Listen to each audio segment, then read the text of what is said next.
Bueno, nos encontramos con la señora Laura Albornoz. Ella ha tenido la gentileza de recibirnos en su calidad de ex ministra del CERNAM. Señora Laura, queremos compartir con ustedes algunas inquietudes que como Radio de la Mujer, este medio digital que nosotros manejamos, nos interesa conocer su opinión. En primer término, durante este año se ha observado un aumento explosivo, dicen algunos, de los hechos de violencia intrafamiliar. El 28% se habla. Por otro lado, hay cifras que emanan desde el CERNAM, desde el gobierno, que dicen de que ha habido una disminución de alguna manera. ¿Cuál es su opinión? La verdad que en Chile no es posible hablar de cifras de aumento porque este es un fenómeno, el contar los femicidios en particular es un fenómeno que tiene legitimidad para efectuarse a contar del año 2010, que es cuando se tipifica el femicidio. O más que tipificarse, se denomina femicida a quien comete un asesinato de mujer o intento de femicidio. Entonces es posible desde el 2010 en adelante llevar una suerte de conteo más legítimo, por decirlo así. La verdad sea dicha es que en Chile no existe un registro único de este tipo de delito, porque como es un tipo penal nuevo, entre comillas, recién ahora instituciones más involucradas con el tema hacen un proceso de contabilización, como el Ministerio Público. El CERNAM siempre lo hizo de una manera más o menos artesanal, cuyo propósito era particularmente tener algún dato que sensibilizara ante la opinión pública. La Convención de Belén do Pará, que es una convención que Chile suscribió el año 1994, obliga al Estado chileno a llevar un registro de estos femicidios. Pero como otros países en América Latina, en América en general y en el mundo, tenemos debilidad en esa materia. La verdad es que como no existen cifras fidedignas, lo que hay es hay una diversidad de cifras, una que maneja el Servicio Nacional de la Mujer y otra que maneja el Ministerio Público.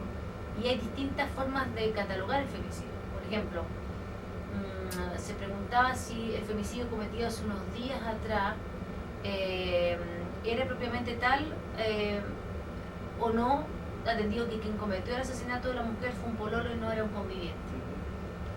Y conocemos casos muy cercanos en donde la verdad es que si hubiese ocurrido el hecho fatal de asesinato de la mujer, posiblemente el que atentó contra su vida, como era históricamente, hubiese recibido una pena menor, porque como no tenía ninguna vinculación de cónyuge o de conviviente, era sujeto de atenuantes o de eximente de responsabilidad, que son las que contempla hoy día el Código Penal. Entonces, ¿es un vacío en la ley?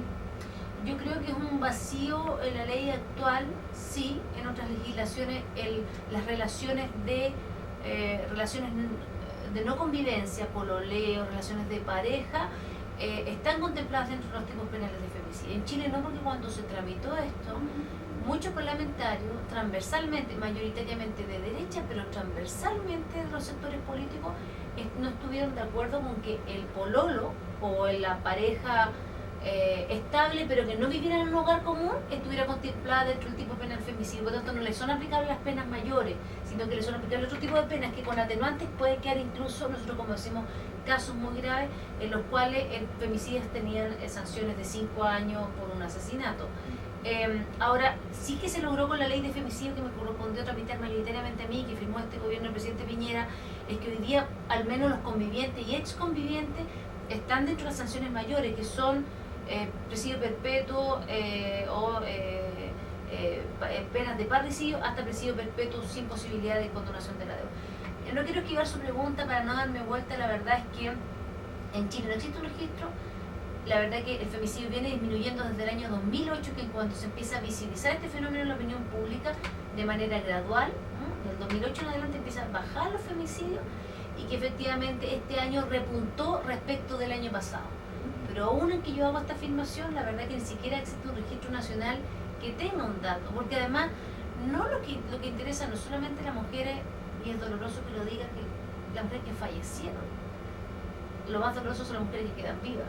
Tampoco existe obviamente un registro de femicidios frustrados y un seguimiento. El Ministerio Público lleva un registro de femicidio frustrado, pero no para efectos de atender los resultados de eso, como por ejemplo decir, hoy día esta mujer sufrió un intento de femicidio y hay una respuesta del Estado respecto de eso.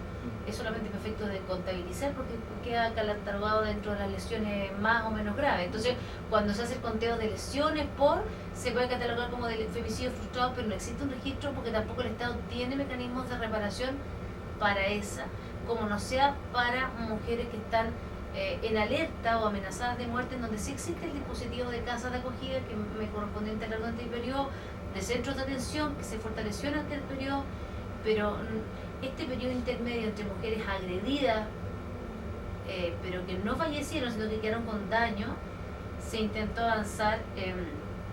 Yo recuerdo para efectos de que el Estado, el sistema de salud repararan daños graves, incluso en materia de cirugía estética, mujeres que sufrieron cortes, daños, y el Estado chileno todavía no logra cubrir. Ahora, no hay muchos países en el mundo en donde la salud pública de manera obligatoria debe atender a una mujer víctima de violencia. Por ejemplo, en Colombia se acaba de aprobar una ley hace un par de años atrás en donde el Estado tiene la obligación de reparar, no estoy diciendo que se esté cumpliendo con la obligación, sino que en la ley quedó establecida la obligación del Estado de reparar a las lesionadas por violencia. Pero esto tiene diversidad de interpretación, porque usted me pregunta por violencia intrafamiliar, Sí. y la verdad que si en eso no está cubierto, imagínense cómo es la violencia de género. Sí. Cuando uno habla de familia se está refiriendo al núcleo cercano, Exacto. en las relaciones de pareja por lo menos no está considerado. Claro. Ahora, respecto de la disparidad de cifras, ¿cómo impacta esta disparidad de cifras en el tratamiento del tema de la violencia intrafamiliar y en la aplicación de las medidas para combatir esta situación? Yo creo que si no hay cifras correctas o certeras, no es posible implementar una política seria. Ahora, ha habido cifras certeras en materia de políticas de prevención, porque hay una cantidad, hay estudios de prevalencia. El gobierno yo realicé un estudio, el gobierno a cargo mío en el Senado en el 2008, le correspondía hacer en el 2012 otro estudio de prevalencia y no se realizó, porque dicho sea de paso, estos temas como que han perdido un poco de fuerza en el abordaje, se han cerrado casas de acogida y ha habido como, desde mi punto de vista, un retroceso en el sentido de urgencia, porque yo no estoy vanagloriándome de el antes y el después, porque la violencia contra las mujeres no está a disposición de intereses mezquinos, ¿no? Así es. Lo único que estoy diciendo es que ha habido sí una tendencia a retroceder la política desde mi punto de vista, que cuando al contrario de lo que debería haberse seguido avanzando para ir cubriendo otros aspectos. Entonces, las casas de acogida era para la mujer amenazada, los centros de violencia para la mujer con daño psicológico, pero en vez de seguir avanzando a cubrir otros aspectos, el único avance que se observó fue un programa piloto en 8 comunas del país para hombres agresores. Si usted me pregunta a mí una opinión técnica, yo lo hubiese puesto en el último final de las escalas de política, porque primero estaban otro tipo de mujeres víctimas. Pero se incursionó, resultaba novedoso, un programa que no ha tenido mucho éxito porque han pasado creo que cerca de 1.280 hombres. En realidad una población de 17 millones de habitantes, de 8 millones de hombres en educación, sacamos a los estudiantes, la verdad que no es una población de gran impacto.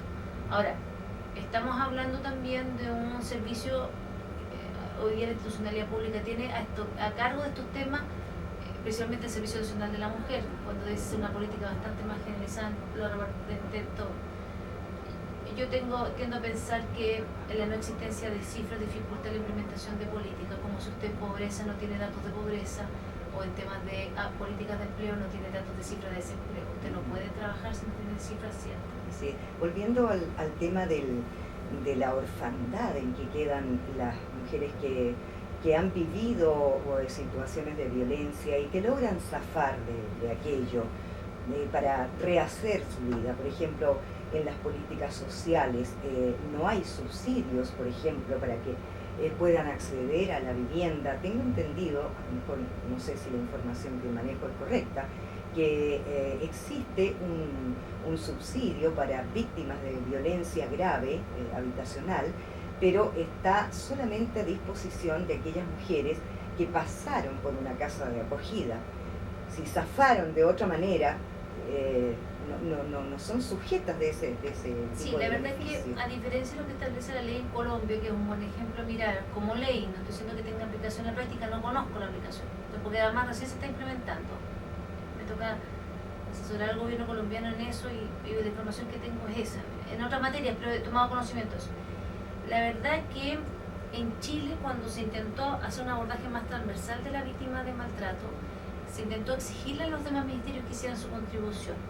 Y una de las contribuciones que se le pidió al Ministerio de Vivienda es que las mujeres víctimas de maltrato tuviesen una preferencia a la hora de optar a vivienda social. Que se le diera más puntaje, o que eso gatillara que tuviera sine qua non. Y entiendo que hasta el día de hoy, pese al retroceso que ha habido, existe una suerte de preferencia a la hora de postular a un subsidio. Pero usted requería de un elemento verificador para comprobar que efectivamente no cualquier denuncia entrara, no cualquier contratación, y en aquel entonces, habiendo una condena del tribunal que señalara que una mujer fue víctima de violencia intrafamiliar, de nuevo, violencia intrafamiliar que sucede entre determinados personajes, no sí. cualquier violencia de género, Claro. no la violencia que una mujer, usted se va en la calle y un hombre la pesca, la rapta, la viola, la agrede, esa violencia no es intrafamiliar, es violencia de género. Claro. Y nuestra legislación no tiene legislada la violencia de género, tiene Así la es. violencia intrafamiliar.